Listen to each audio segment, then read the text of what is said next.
You are not listening to Curtis Dawson's voice, please note. I heard that you'd all be pleased not to hear his voice. It's noon. Please go and get yourself some lunch and enjoy your fellowship. Now, note I'm starting early because we've got an awful lot to do today. So be back and have your fellowship, and I'll start at 12:10.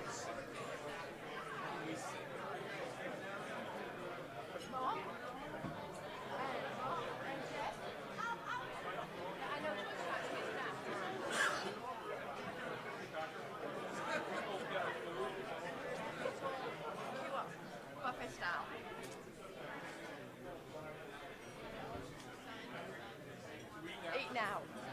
Go and get the food now. Yeah. There might not be any afterwards.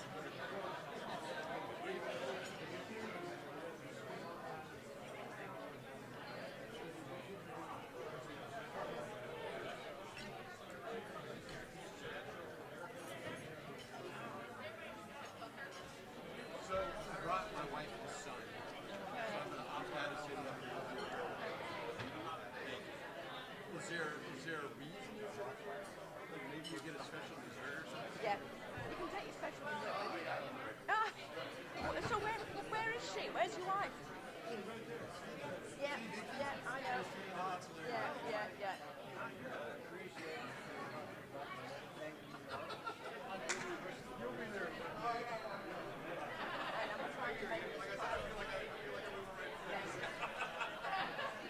I know. Yeah, it'd be lovely to see you.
or are you having withdrawal? Or are you thinking about what you're going to do with all your free time? Well, the free time won't start for another few weeks.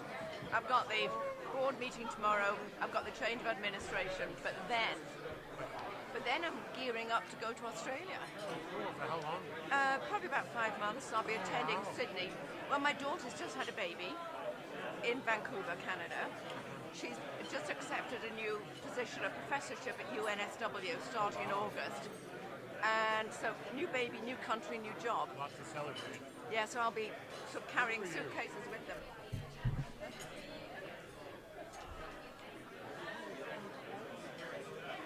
Just pick one.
Starting early today, so a minute.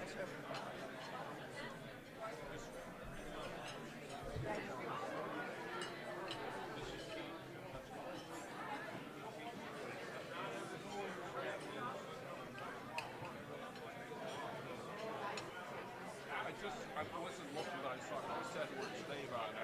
You see here? Cracks me up. So funny.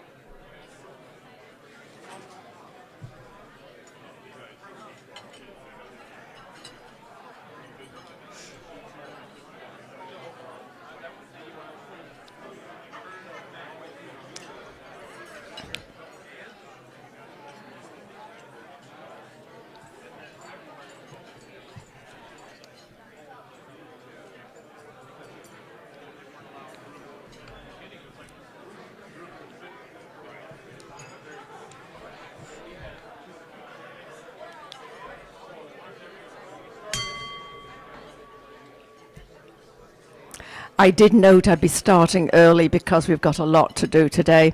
And please don't all cheer, but do know this is my last meeting. I'll be running.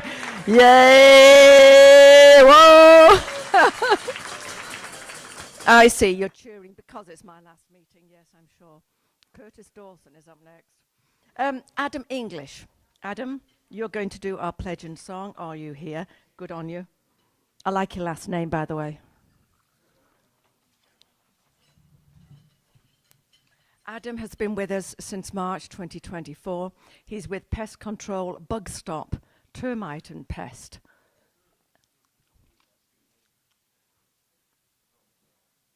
Do you want a microphone? Could be useful. Okay, I pledge allegiance to the flag of the United States of America and to the republic for which it stands, one nation, under God, indivisible, with liberty and justice for all. Right, let's go. Oh, beautiful for spacious skies are Oh, beautiful for spacious skies, for amber waves of grain, for purple mountains' majesty above the fruited plain. America, America, God shed your grace on thee, and crown thy good with brotherhood from sea to shining sea.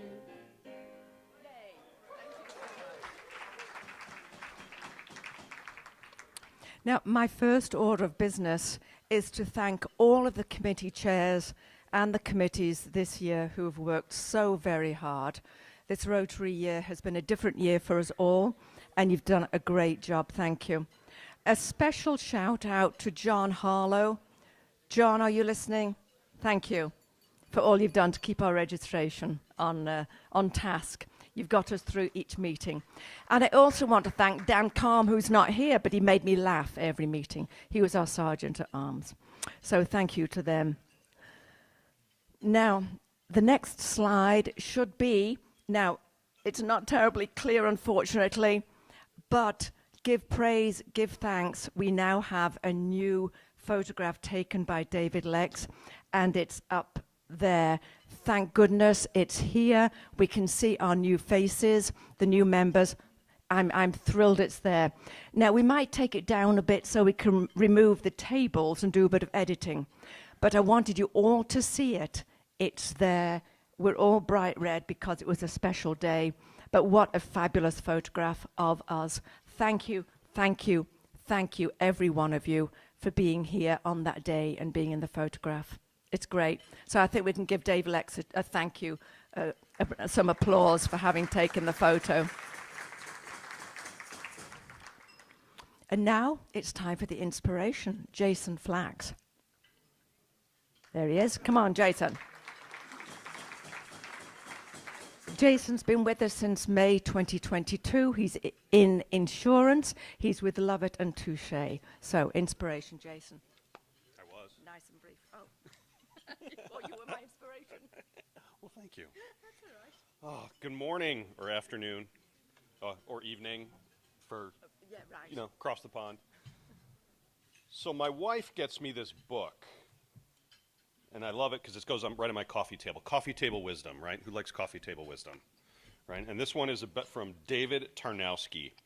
So I just wanted to read you a couple of things from the book. They're just little sayings that might inspire you. First one, stop overthinking.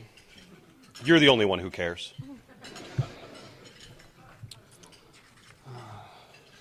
Stop worrying about what other people think. I mean, have you met other people? They're awful. It's okay to have feelings, but do you need to have so many? Have a panic attack. You've earned it. Take a moment to be grateful for all that you have. Okay, now go back to wishing everything was different. These are just some of my favorites. I just love it when I randomly find myself thinking of a horrifying moment from my past, and my brain immediately is like, oh, but wait, there's more. And finally, accept yourself for the hot mess that you are.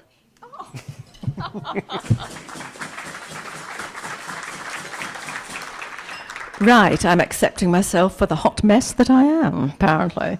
Gary Olson. He's our stand-in sergeant at arms, come running quick. He's going to introduce the guests. He's been with us since 2017. He's with Sotillo Equity Company. Hello, hello. Welcome to all the guests. As we mention your name and those who brought you, please stand and wave so we can say hi. Let's see, guest of Brett Stein is Ayla Stein. Ayla. Hooray! I think also qualifies as our youngest person here today. Guest of Mitch Piesick is Carol Saylor. All right. Guest of Dave White is Audrey White. Hooray! Guest of John Harned is Alicia Harned. All right. Guest of Bob Morkin is Yvonne Morkin. Anybody notice a theme of family names here, one to the other? Big theme. More of that. Guest of Jeff Ronstadt is Tiana Ronstadt. And guest of Jeff Ronstadt is Larry Ronstadt. Welcome, welcome. Think family membership. So welcome, everybody. It's great to see you, and also those online, the virtual guests and attendees. Thank you for being here. Diana Madeiras is next up. She's our fabulous service project coordinator and director. She's been with us since when? When did you join us, Diana? 21, I think. Since 2021. 20, I don't know. Thereabouts. Hello. I am happy to announce the winner of the Service Point contest last month. Is Pam Walton Ross here? Pam? She's not. I believe she put in 12 days with reading coaches. So awesome, awesome program, John, who got that started again. Now, I would like to read off quickly the list of members of our club who have 5 service points or more this year. And your name will be put into a hat at the COA dinner, and we're drawing for 7 fabulous prizes. So it's advisable that you be there, if at all possible, because when your name is drawn, you get to pick the prize. And if you're not going to be there, try to have someone stand in for you and go over with them which prize you would like. The 5 members, no, not the 5 members, the members with 5 points or more. Daryl Brinkheimer, just stand if you're here.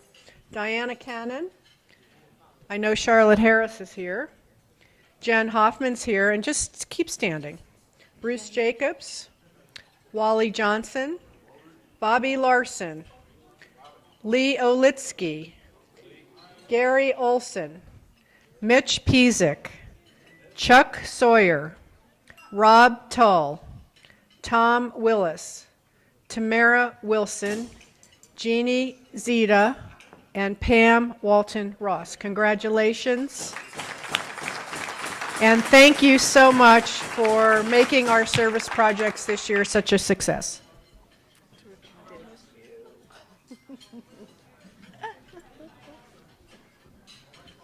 Okay. And now, the moment we've all been waiting for. Bob Logan, who's been with us since 2008, and he was a prior president, retired from the College of Science. He's going to introduce the program, and it's going to be an exciting one. Good. Hello, Rotarians. How y'all doing? You'll be proud to know that this is going to be an extremely short time at the podium by Bob. Yeah, that rarely happens. Rarely happens. Now, here's the backstory. We've had Mark and Jeff multiple times in my year. Raise your hand if you were in the club when they were here before. Okay, quite a few, but there's a lot that have never seen them. These guys are rock stars, okay? Raise your hand if you've ever encountered a rattlesnake at your home or on a trail. All right? There's part of your program right there. Raise your hand if you got pack rats in your shed or in your garage. Oh, they're another part of your program. How about ground squirrels making holes in your property? Yeah, how about that? Javelinas around they're camping in the back of our property. So that's what these guys do. They fix all these problems, and they're very, very entertaining. I'm not going to read you the bio. They've been on National Geographic. They've been on Nat Geo Wilds When Nature Calls. They are very, very famous people. Right?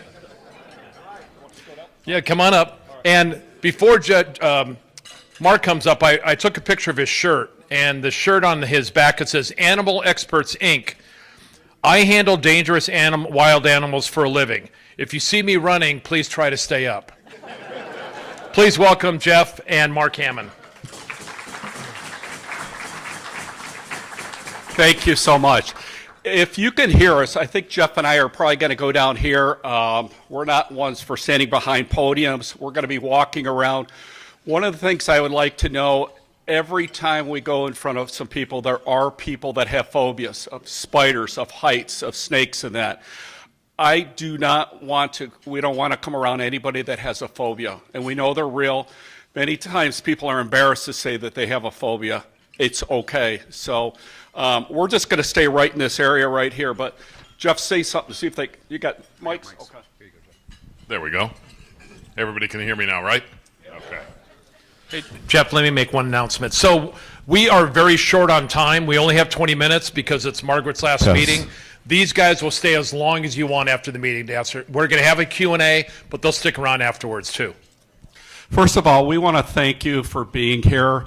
When I think of the Rotary Club, it's everything that Jeff and I stand for. Everything. I mean, as far as all your mission statement, as far as peace, as far as growing the city, economy, and everything. But one of the things I wanted to bring up that's not in our bio, people always ask us, how did you start out? Nobody knows. Well, the thing is that the business that Jeff and I are in, there's no school for it. There is now, but we started like 40 years ago, and we didn't know what to do. The only experience that we had is Jeff and I both worked in management at animal control, which now they call it Pima Animal Care Center. Is anybody familiar with that? Okay. So Jeff and I worked our way up. We worked in animal cruelty. We worked with dangerous animals. So we've worked with a lot, both domestic animals and wildlife. Eventually what happened is animal control kind of got out of the wild animals. They still work with the rabies vector animals, which we do. Bats, skunks, foxes, and raccoons and that.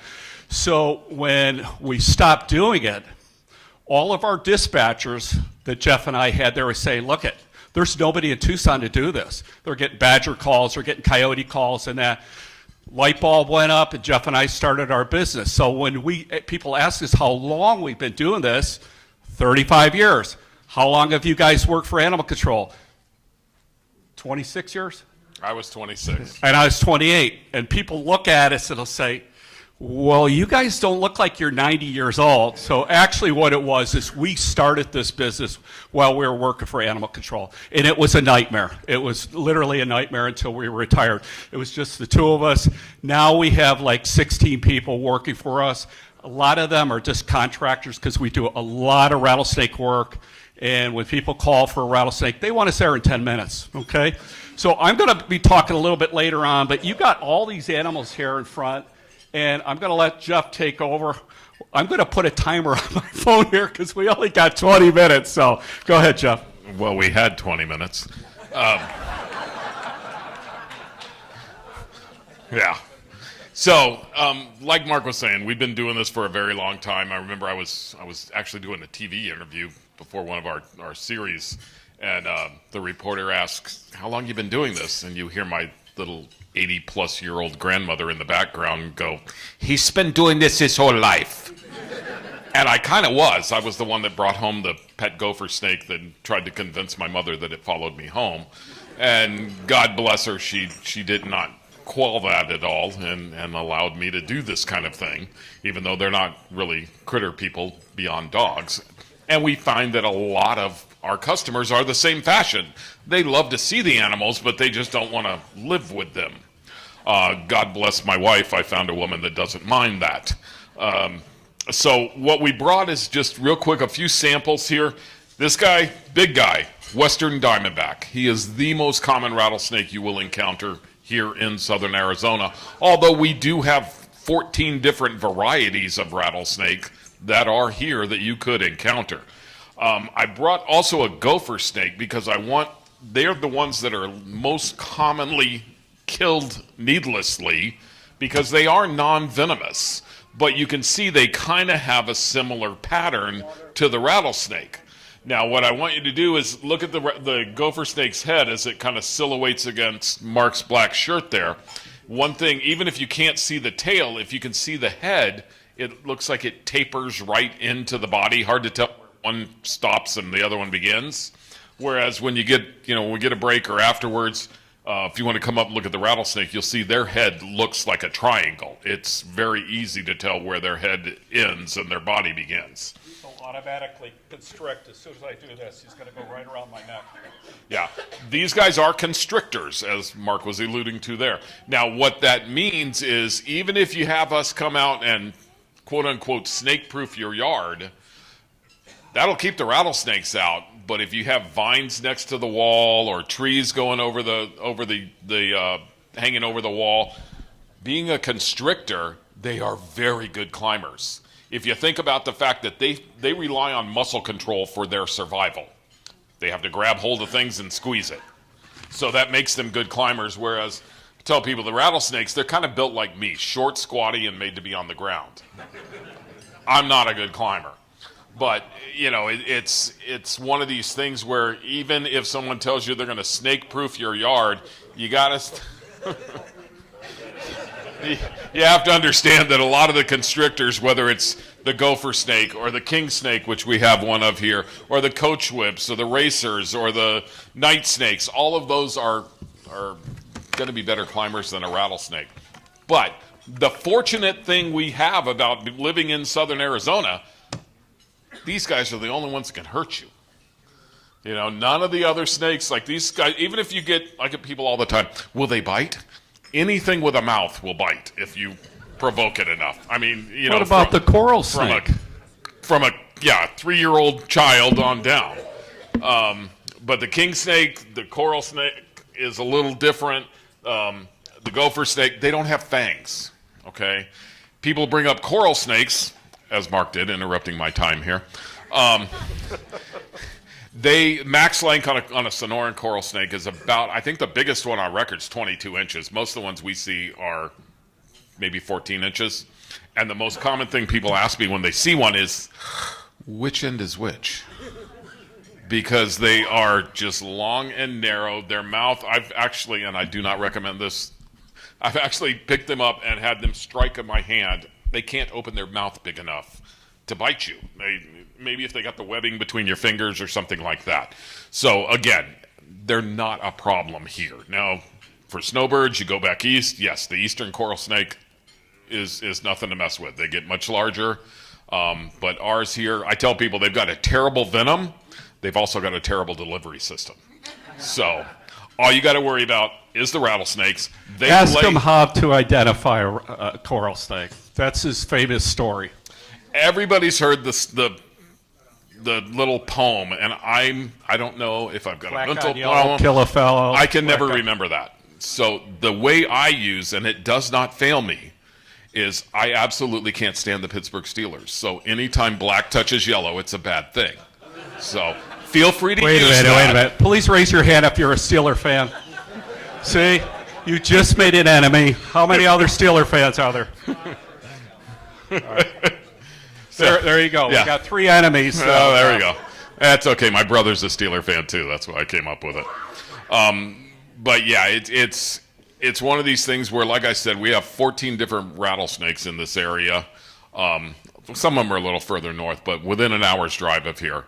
Not a one of them is prescribed, if you get bit, to take 2 aspirin and call me in the morning.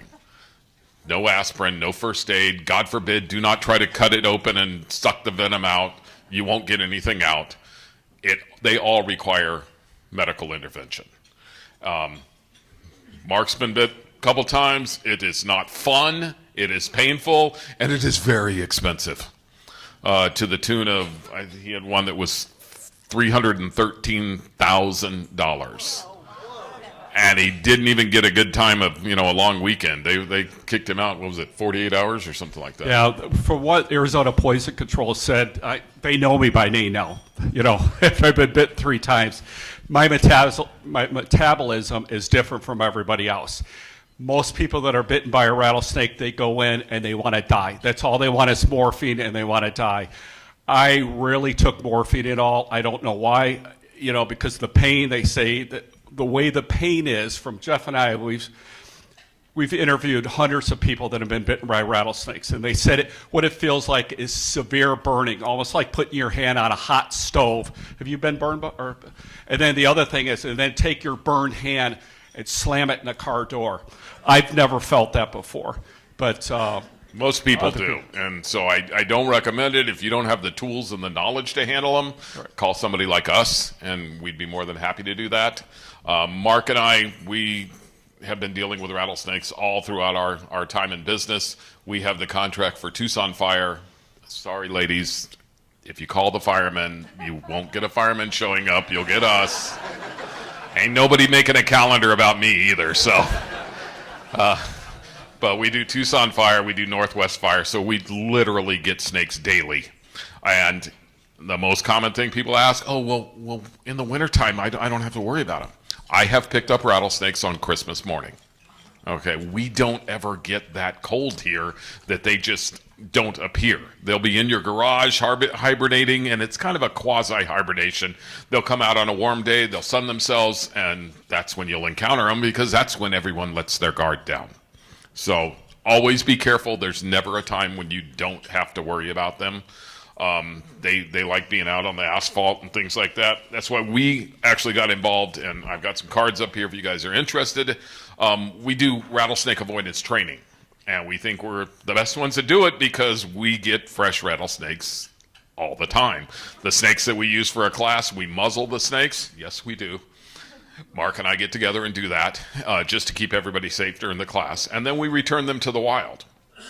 A lot of the people that are doing that kind of thing, they have essentially a pet rattlesnake. They don't behave the same. So we just rotate ours through.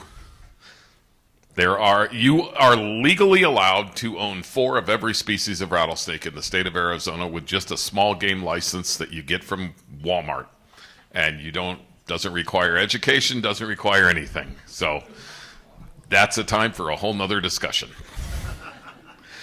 But in addition to the rattlesnake avoidance training, which amazes me, but if you guys want to take a look at one of these, the QR code actually takes you to a video of a dog going through the training, so it answers all those questions.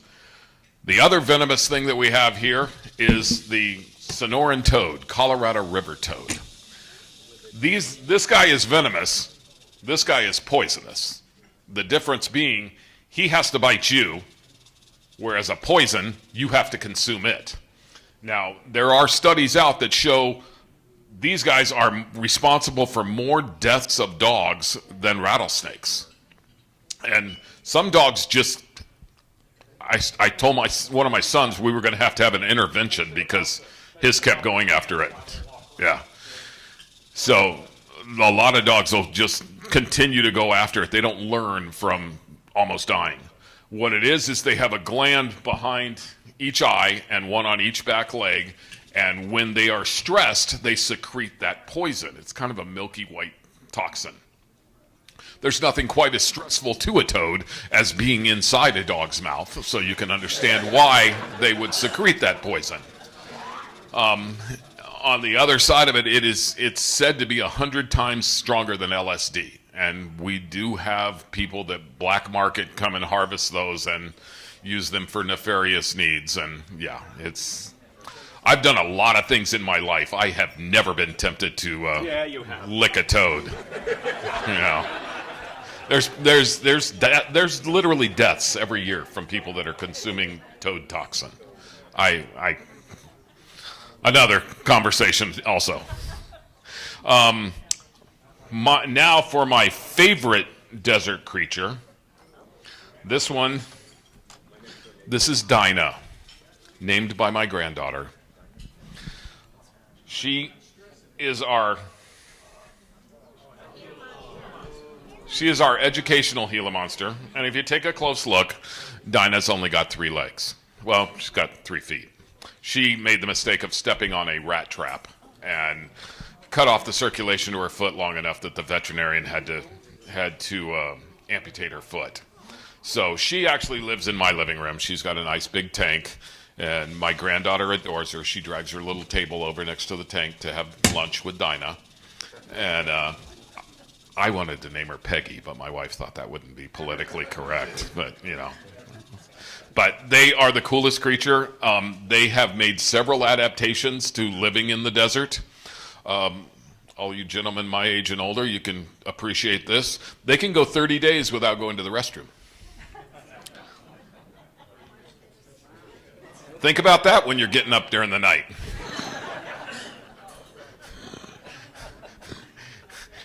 Yeah, after they do that, then they've got another 30 days before they actually have to rehydrate consuming water.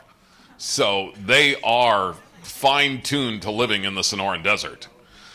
They are big-time diggers. You'll see the claws on them. Those aren't for defense mechanisms. They are for digging, and they will sit and just kick the dirt like nobody's business. But I don't know if anybody's ever felt one of these things. Most people haven't. The little ridges, they kind of feel like a beaded purse. They're made from the same material as our fingernails. And I do not recommend holding them. Like I said, she lives in my house. I take her out, let her run around the backyard. She's used to it. And the fashion that I hold her in, she is supported, so she's not going to fall. But with the 3 legs, she doesn't have the option. It was either euthanize her or let her do educational talks. So they do. It's kind of a ridge, kind of looks like a steak knife. And the way they inject their venom is they bite down and they grind. And the venom goes down the channel in their teeth into the wound. There is no antivenom for Gila monster bite. She knows I'm not going to do anything.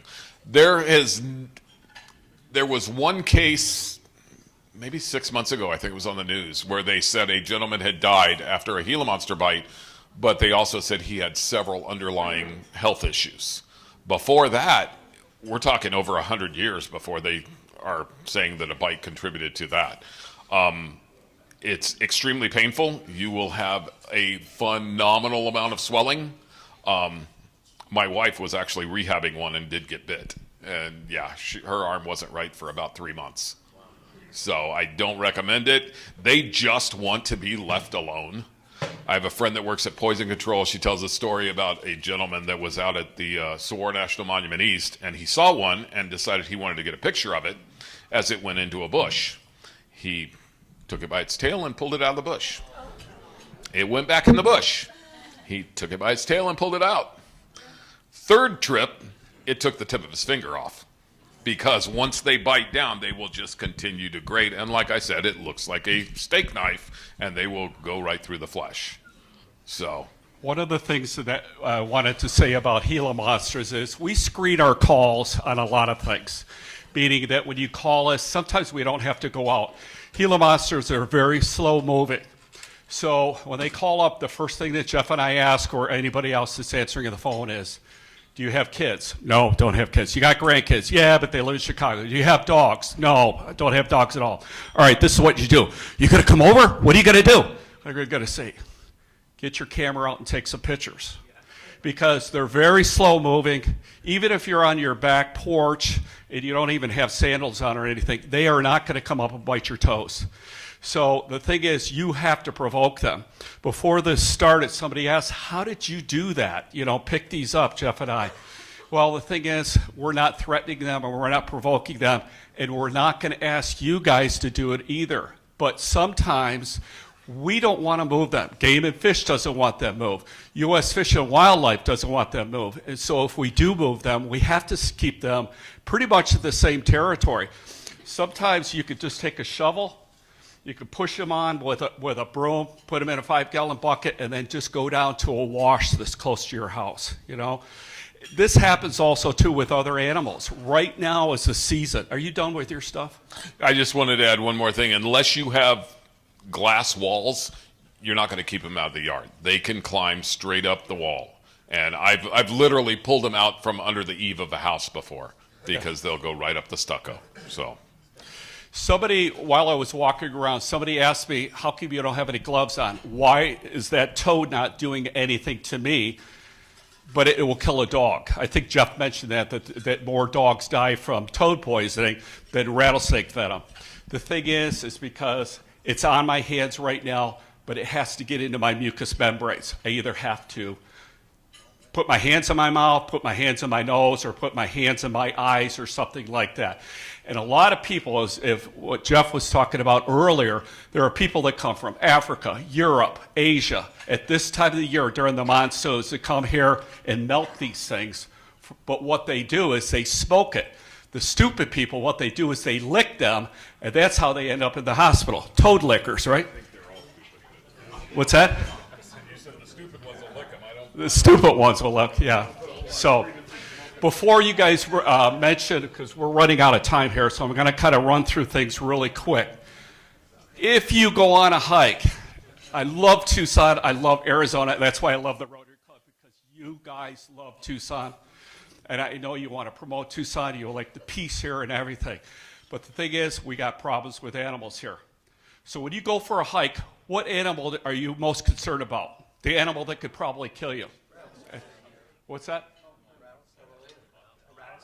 Rattlesnake? Yeah, you could survive a rattlesnake. Actually, nowadays, only 30 to 40 people die of rattlesnake bites because of the antivenom we have.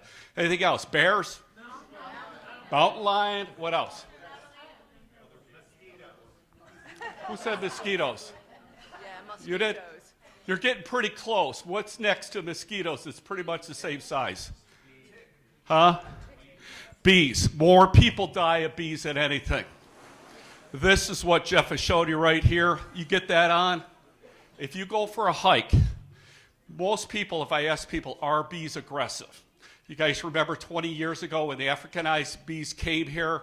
They stayed here. They went as far as Phoenix, because it starts getting colder once you get up into the White Mountains, so they stayed here. We still, to this point now, every year we have 1 or 2 deaths. They are not aggressive. They're defensive. They guard the queen. They love the queen. They have loyalty to the queen. And the thing is if you're going hiking and you piss off, excuse my language, if you get, sorry, I didn't mean to say that, if you get the hive upset, the difference between an Africanized hive, and now they call it a European honeybee. Up until a couple years ago, it was called a European honeybee. But now, since they've been here for so long, just like the Norwegian rats, you know, Norway rats, now they're called American rats. They're a hybrid bee now.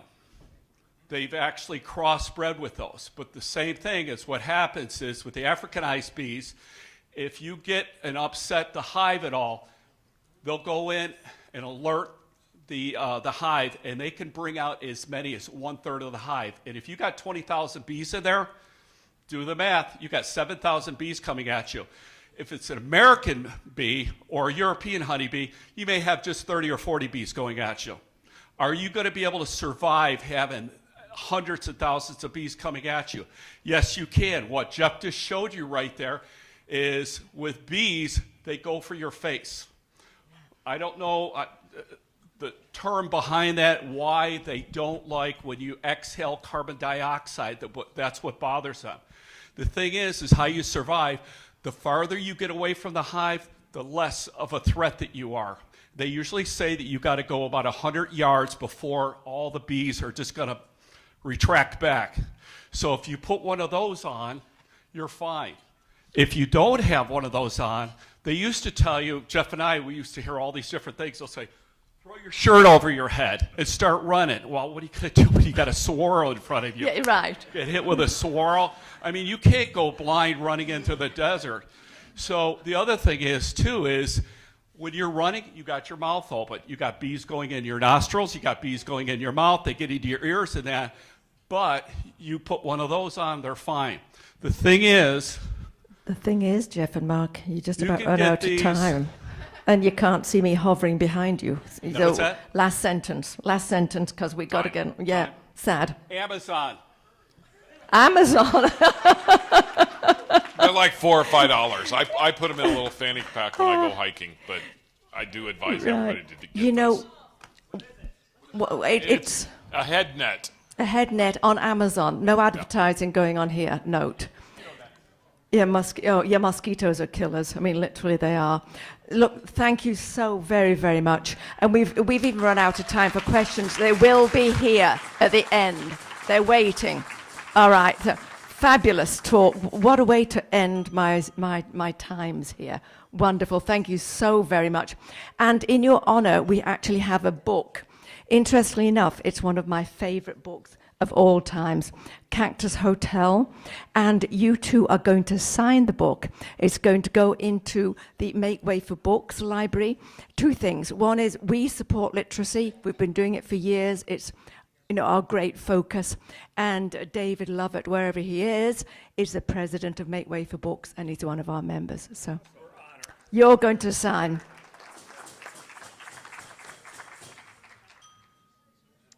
What a fabulous, fabulous talk. And now we're going to go into other things, like birthdays, which are also fabulous. And first of all, it's going to be Gary Hirsch. His birthday was June the 6th, and he's been with us since July 2008. He's the CEO of the Leaders Edge Coaching and Consulting. Now, something you don't know about Gary is that he was taught to swim by Buster Crabbe, the star of the TV series, The French Foreign Legion. All right? So he said he's got age on his side.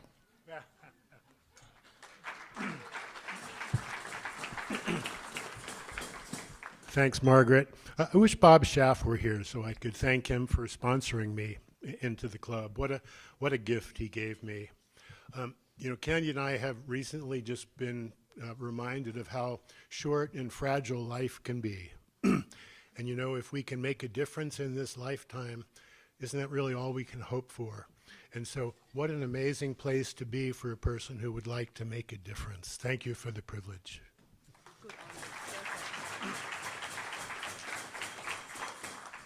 After hearing about rattlesnakes and the fragility of life, yes, they go together. Thank you very much, Gary, for those words. Next, we have a birthday from Doug Lowell, June the 6th also. He's been with us since 2021. Southwest Surgical Associate, who is at the U of A and Harvard. Where are you? I know you're here, Doug, somewhere. There you go. Microphone in hand. Oh, hang on. What you don't know is he got a C in integral calculus at the U of A, and yet he still got into med school. Yay. Should we be confident in him as a doctor then?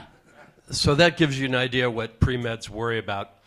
Actually, the first time I came to this club was after that event. My beloved grandfather, Glenton Sykes, term member, whenever anything good happened, liked to share that person's story with Rotary. So I came to this club in 1978 as a guest.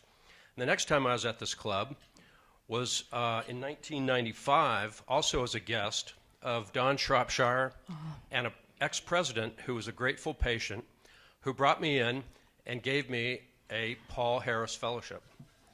So what no one knows about me is that I've had a Paul Harris Fellowship for the last 30 years. Only one. It's a pleasure to be in the club, and maybe in another 30 years I'll get another one. No way. Thanks so much, Doug. That's wonderful. Next, we have Jeff, also from the audience down there. June 21st is his birthday, and he's been with us since 2006. He's with Ronstadt Insurance.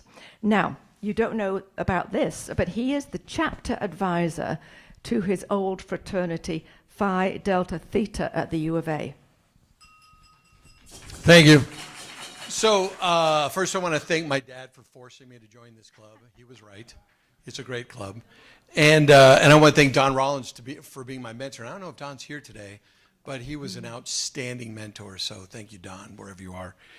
And then next I want to thank Curtis, whose reign of terror begins soon, and all of the Rotarians that kicked in for the Father of the Year ad. It was awesome. Thank you so much. It was a great event. And we raised a ton of money for Steele Children's research at the U of A, which is really what it's all about. So thank you for that. And yeah. And then finally, I want to leave you with a couple of jokes. These are dad jokes in honor of Father's Day coming up. So the first one is, as I get older, I remember all of the people I lost along the way. Maybe a career as a tour guide wasn't such a good choice. It'll take a minute. All right. Oh, yeah, I got two more. Number two, went to the bar tonight. Go figure. Good times. Only took me 15-minute walk to get there, but the walk home took 45 minutes. The difference was staggering. Funny. All right. Thank you. Come on, Thank Jeff. you. Last I got that one. one from Last one. Rob Lemaster. And lastly, I recently took a poll and found that 100% of the people in the tent were very angry when it collapsed. Ha, ha, ha. Thank you. Good on you. And correct me if I'm wrong, but wasn't Dad's Day just passed? Yes. Well, all right. I thought you said forthcoming. Well, what can I say? Angela Moore also has a birthday. She's June the 25th, been with us since 2014 in estate planning with Moore, Masunas and Moore. And she was at the U of A and ASU and University of Washington.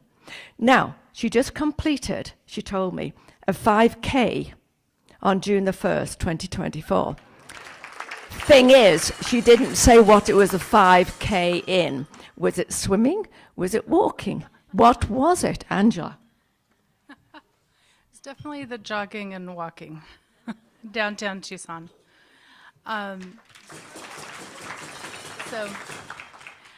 So thank you for the folks on the TRVFA committee and to the people that donate to that, to the Rotary Vocational Fund of Arizona each year. And I donated today online to Rotary Foundation. Have a great summer. That's good to hear. You all know, don't you, that your birthday isn't in honor of you, it's in honor of us. You give us checks, all right?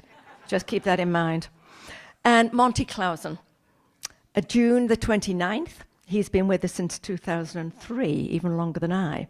He was with the U.S. Department of Justice, and he was at the U of A. Now, some Rotarians don't know that he has 18 grandchildren. 11 of them live in Tucson. Monty?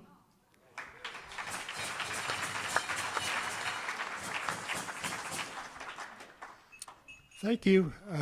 You know, every year at my birthday, I've taken this opportunity to take a cheap shot at my friend Pat Lennon, and he never got offended, you know. Anyways, I miss Pat. Great guy. I'm sure a lot of you do too. And I'm kind of sorry I was so nasty to him, but I expected him to be nasty to me too. So anyways, incidentally, you're probably wondering about my eye. I had a basal cell carcinoma, which was removed. It was great, but I'm seeing out of one eye for another month, but nothing to worry about. But I gave my check to Gary. Oh, good on you. So thank you.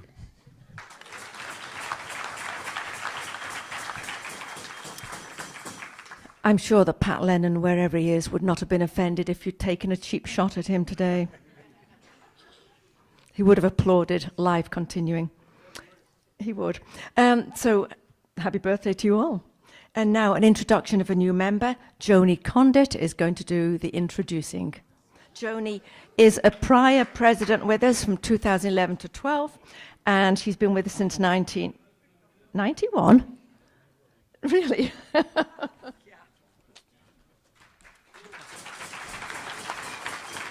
Yeah, I used to be young. I'm really proud today to be able to give my husband, Bill Condit, his blue badge and introduce him to the club formally, although I hope many of you already know Bill. I think he's a great addition to our club. He's already involved with some of the work projects and has joined our cycling group. He has helped with our car show for as many years as we've had it, and he's already a Paul Harris Fellow. Bill graduated from the University of Arizona in architecture and ran his company Allied Design and Construction for about 20 years before joining Diversified Construction as their estimator. He's now luckily retired, and he has been pursuing his passions that include fly fishing, camping, and traveling. He has 4 kids with me and 8 grandchildren who are the light of our lives. So please help me welcome Bill officially to the Rotary Club of Tucson.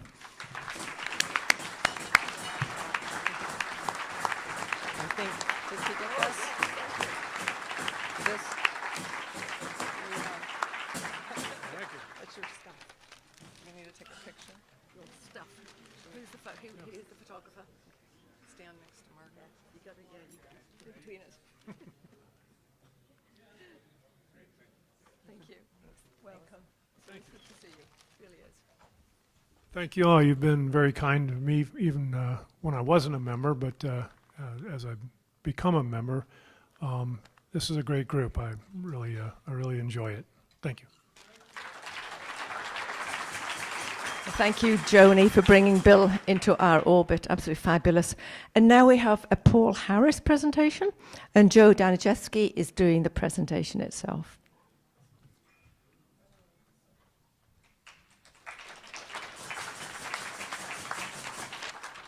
That was a golf clap. Joe D, who am I? Joe D, okay, that's better. Today we recognize fellow Rotarian Matt Nance with his Paul Harris Fellow +1. Matt is making the world a better place through donations to our Rotary International Foundation.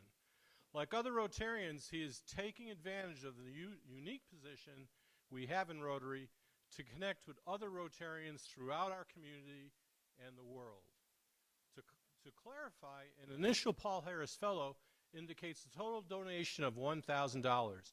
And each additional $1,000 indicates the additional levels achieved. For instance, if you have a Paul Harris +1, that means you have a total of 2 Paul Harris.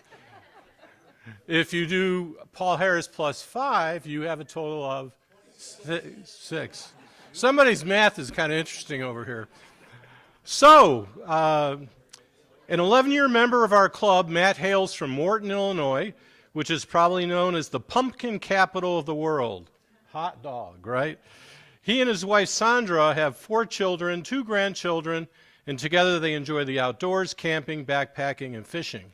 He has a bachelor's degree from Brigham Young University and an MBA from Bradley University. Prior to family moving to Tucson, Matt worked for 15 years in the commercial office furniture industry, performing duties on both the operations and the sales side of the business. The family moved to Tucson 12 years ago when Matt was named general manager of the Arizona Designs Kitchens and Baths. Enjoying a family business, Matt and Sandra decided to purchase the business in 2014. When asked why he supports Rotary International programs, he responded, "Because I know Rotary programs achieve results. These programs are very often aimed at helping those who are unable to help themselves, those in the most need. Matt continues, I know that although my donation is a small drop, it falls into a larger bucket, and the money I contribute joins with other funds, creating a synergy not found in other service organizations. Lastly, I donate to Rotary International because it is a great way to give back, a little gratitude for what I have. Let's welcome the latest Paul Harris Fellow, Matt Nance.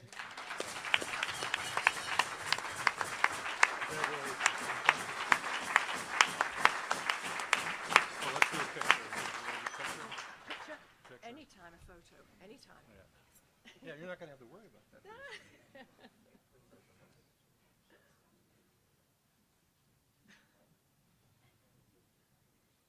Great. Okay. Thanks again, Matt, and all Paul Harris Fellows. Thanks, Jody, and thanks, Matt. And now something very, very special to our club. The Orville McPherson Award is going to be given today, announced and given. Sandra Johnson is the head of the committee that works on this wonderful, wonderful task, and she's going to come forward.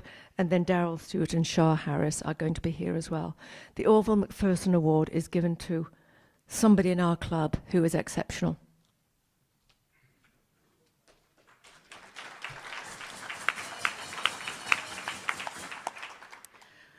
Orville was a charter member of this club since its founding in April of 1921.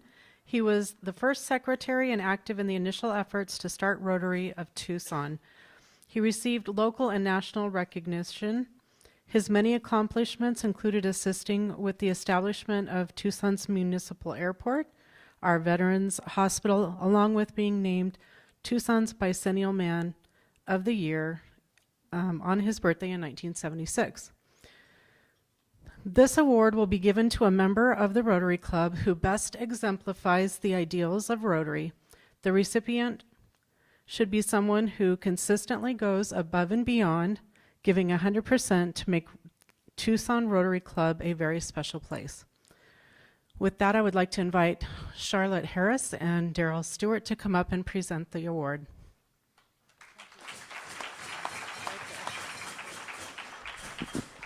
Before we tell you the why, we're going to tell you the who, and it is my honor to announce that Gary Hirsch is our Orville McPherson Award recipient this year.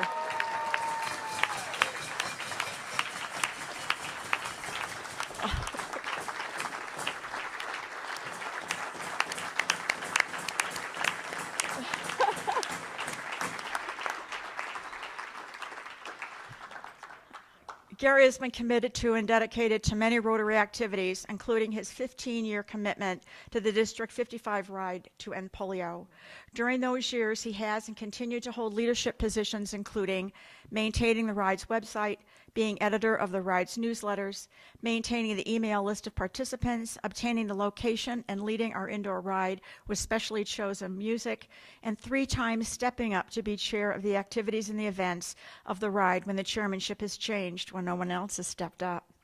During that time with the Gates match, $68 million has been raised through the ride. Yeah, thank you. And Nigeria has been identified by the World Health Organization as a wild polio-free country, making the continent of Africa wild polio-free. Today, only 2 countries are endemic, Afghanistan and Pakistan. And to date, for 2024, a total of 10 cases of wild polio virus have been identified in those two countries. And it was Gary who has made it possible for Rotary International's #1 person, John Hugo, to speak to our club last November. And I think it's the first time in the history of our club that that has happened. With Gary's leadership, we are this close to eliminating polio from the face of the earth.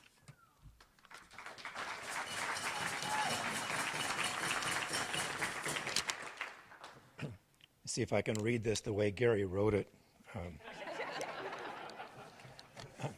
Before we get too far away from all that ride stuff, I'm here to tell you that Gary's facility with computer technology runs wide and deep. Not only did he create all the stuff Charlotte just alluded to, but after giving it over to one of the other chairs, a good portion of what he had created disappeared. So he had the opportunity to do it all over again. Gary joined the Rotary Club back in 2008. He has chaired the Work Projects Committee, was a board member that oversaw membership satisfaction, recruitment, and retention. Back in the day, Gary was affiliated with Vistage, touted as the world's largest coaching organization. They bring small groups of business owners and CEOs together in roundtables periodically as peers to share business plans, problems, operations, and so forth. I checked yesterday and found out that it's not cheap. They charge about $2,500 up front and then about $1,300 a month. Gary proceeded, but being the mercenary that he is, he proceeded to organize a roundtable for the Rotary Club of Tucson, but it was for free. Also indicative is his generosity as he stands as a Paul Harris Fellow +8, which means he has 9. Thank you. Through countless meetings, challenges, and shared laughter, Gary has exemplified the true spirit of Rotary, but beyond the recognitions, it's his kindness, listening ear, unwavering commitment to the ultimate goal that truly defines him. As we celebrate this remarkable individual, a Rotarian, yes, but more importantly, a friend who brings compassion, commitment, and purpose to our club and to our world. Congratulations, Gary. Gary.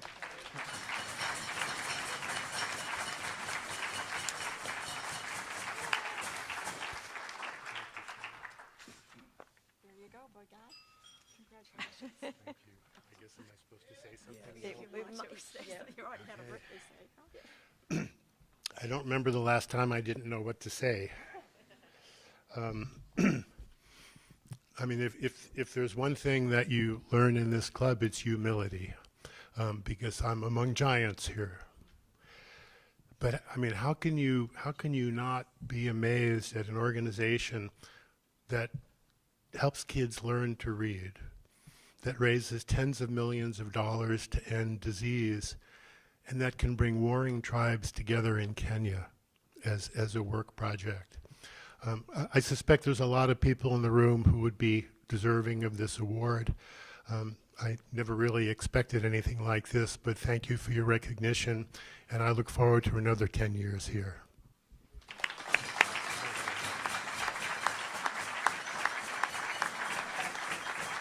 Picture.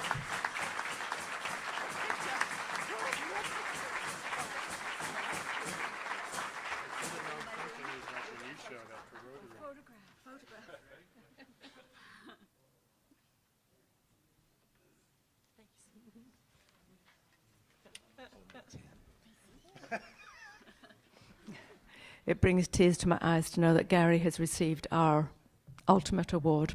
Fabulous. Oh, and I'll choke back those tears. Gary, Sergeant at Arms, here you go. Over to you. Here we go. So we have raffle 50-50. I overestimated a little bit our big pot. It's $1,096 at the big pot. $100 to give away for this raffle here. Oh, let's go with Gary Hirsch. You can get your hand in there. He's got big mitts. Let's see. Switch. No, it's all good. All right, first three, 4, 4, 4, 2, 4, 1. I gotta dig in my pocket to see if it was me. If it is, don't bother digging because you won't get it. Wally? Wally! All right.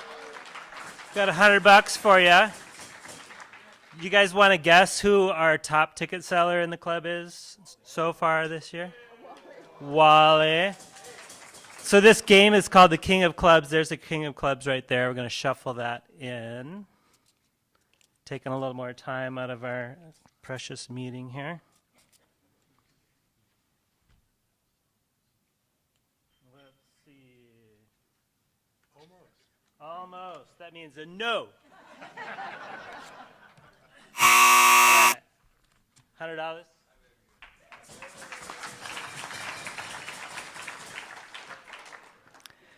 I have on my agenda a recognition or a fine for Chris Edwards, but I take it's not happening today. No, not here. Chris isn't here, but still, I'm going to be mentioning Chris in a minute. Anyway, down to announcements. So the first announcement is remember, the 5th of November. Events and projects are on the table, on the website, on the slides, and in the bulletin. We're not going to make a deal out of them. You can read. Upcoming schedule, no lunch meeting next week. Note that because we've got the change of administration event, which means I am going to hand the gavel to Curtis, who's sitting there. I know, exciting.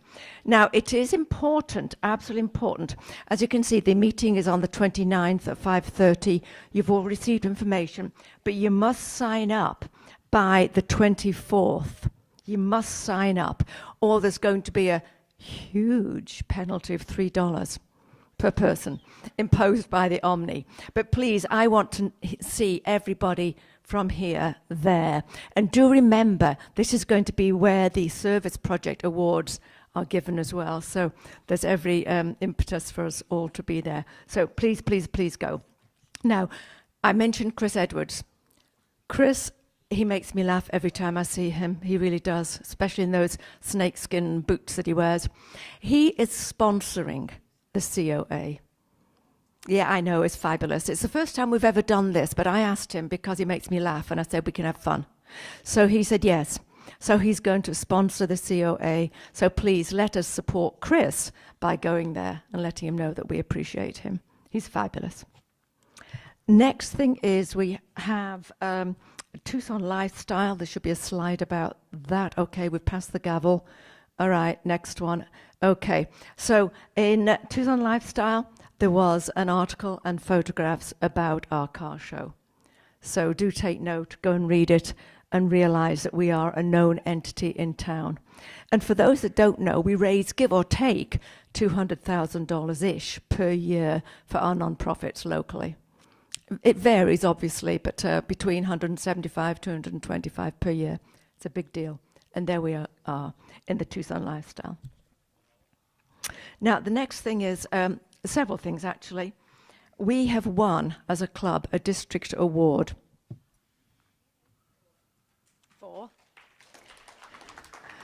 Okay, a district award because we are, it's called the winner of the Global Service Project. It's for our Senegal project that we as a club and as a board had said that we will support. So we have won this award given by District 5500. So thank you for all of your support of the Senegal project, which I'm now going to go into because I personally am very, very supportive of this. If you can please look at the slides. A mention was made by Gary about the good work that we do in Africa. So one of our own members, El Nadoya, he is the CEO of the Forgotten Children. The Forgotten Children is a project supported by Rotary in West Africa in the country of Senegal. So if you have a look at these photographs, go back one if you will. Well, it doesn't matter if you go back or not. You can see these. This boy, he doesn't want to hold a begging bowl anymore. He wants to be able to work, to live a good life, and to support family members throughout. But he has a begging bowl. The next slide, please. We worry about our lives. Look at these children. And I ask you, they're living under cardboard, one sheet of cardboard. And I've got a note down here. What could be better than one sheet of cardboard? 2 sheets of cardboard or a blanket to keep the 2 young girls, Issa and Naday, warm as they can be. So they find cardboard, they hide it, they hoard it, and they sleep on it. Or try their hardest to anyway. Next one.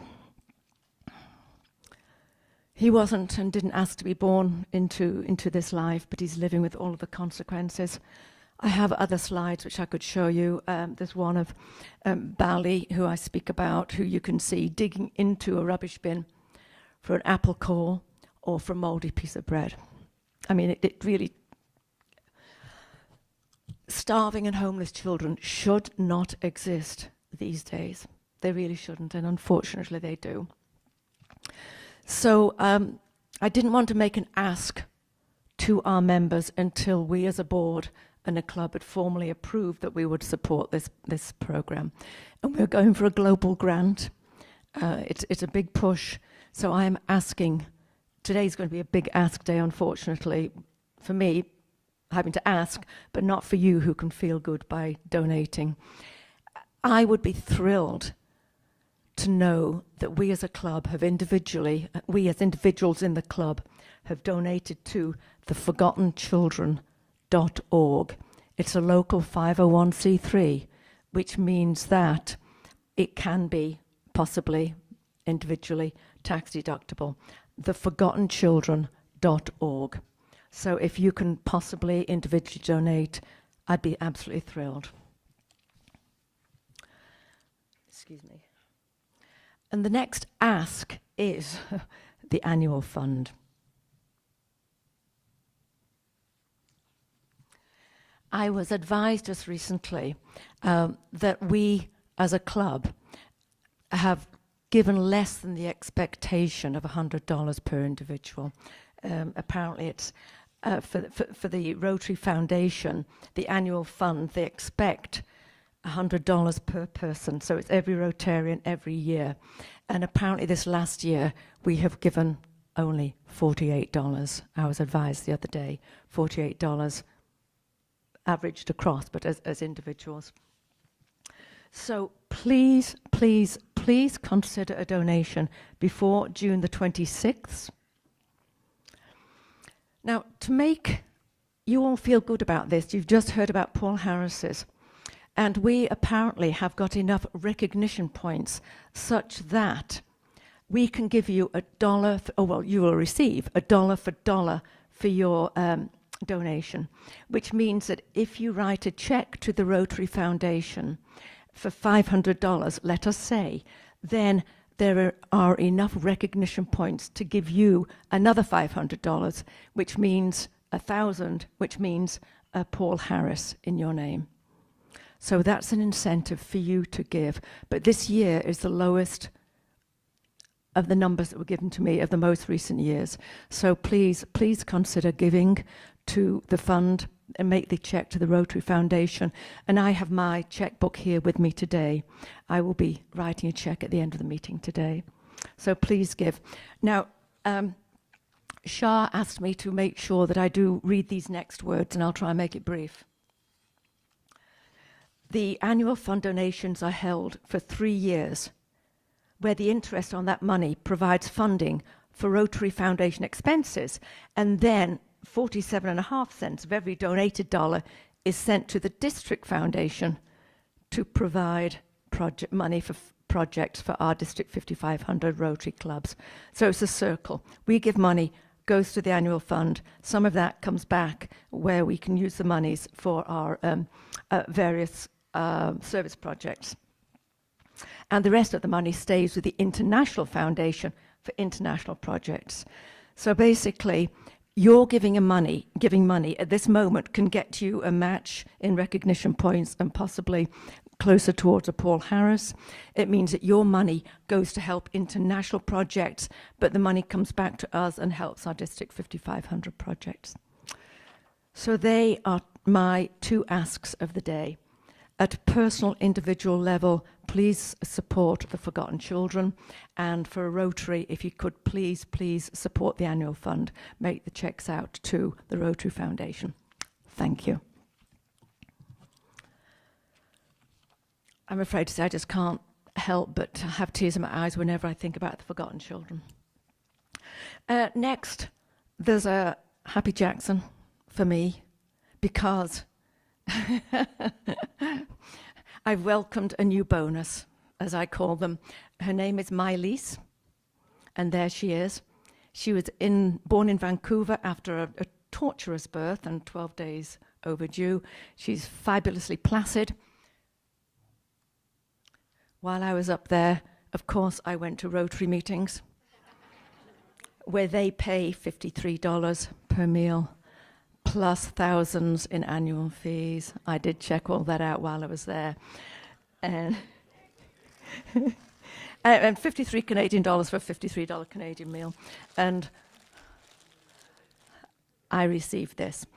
And I'll try and send it to my lease, but given that she's moving to Australia shortly, I'm not sure if she'll want to carry it, but I'll give her parents the option. If not, I will donate it in a worthy cause or bring it back to us. But my lease.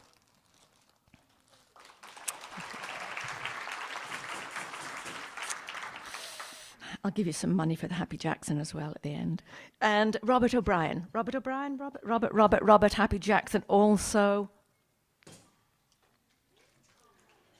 Also, £8, 10 ounces, 21.5. 9.5. And this is for you, or more precisely for Eleanor. You got something for me?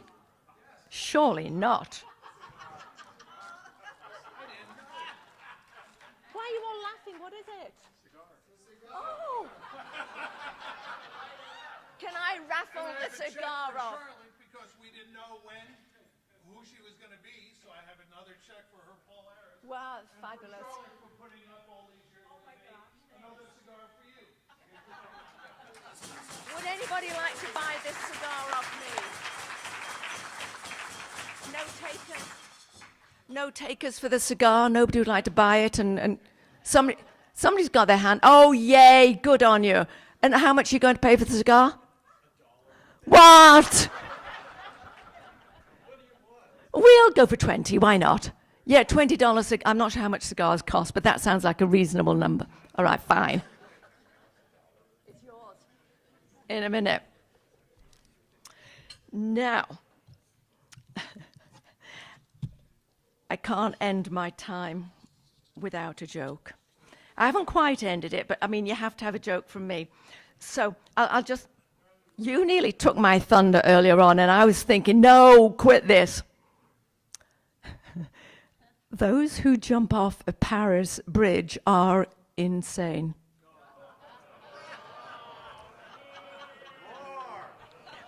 Two more. To write with a broken pencil is pointless. And in honor of Angela, what's the definition of a will? It's a dead giveaway. I know. I just had to do it.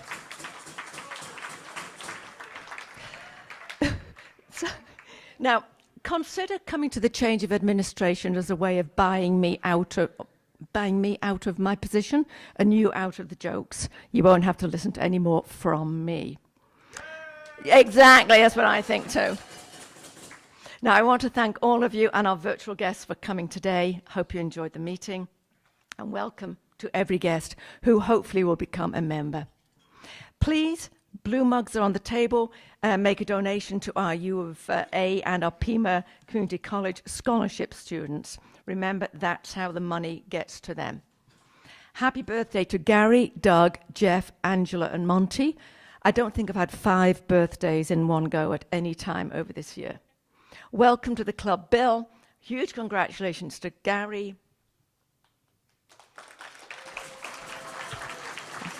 Orville McPherson, well deserved. Now remember, and I'm sure I don't have to repeat it again, but I'm going to anyway, no lunch. But instead, it's going to be the change of administration event on June the 29th. Come and see me off. Give me a good send-off. Hope you will all join us as I end and Curtis begins. It's going to be fabulous. Thank you all. Oh.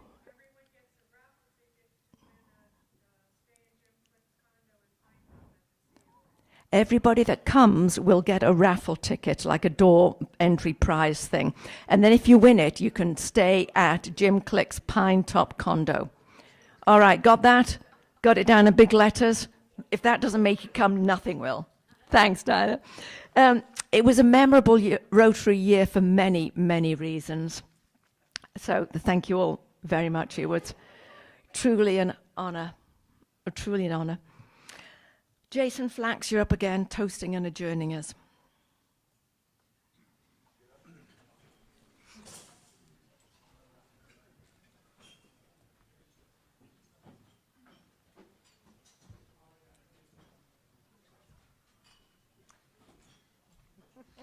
Easy enough, it's summer.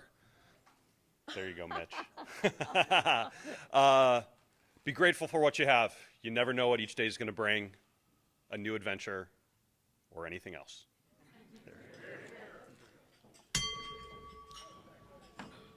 I declare the year over. Well done, Gary. Well deserved. Used to recognition. No, I know, but still, we had.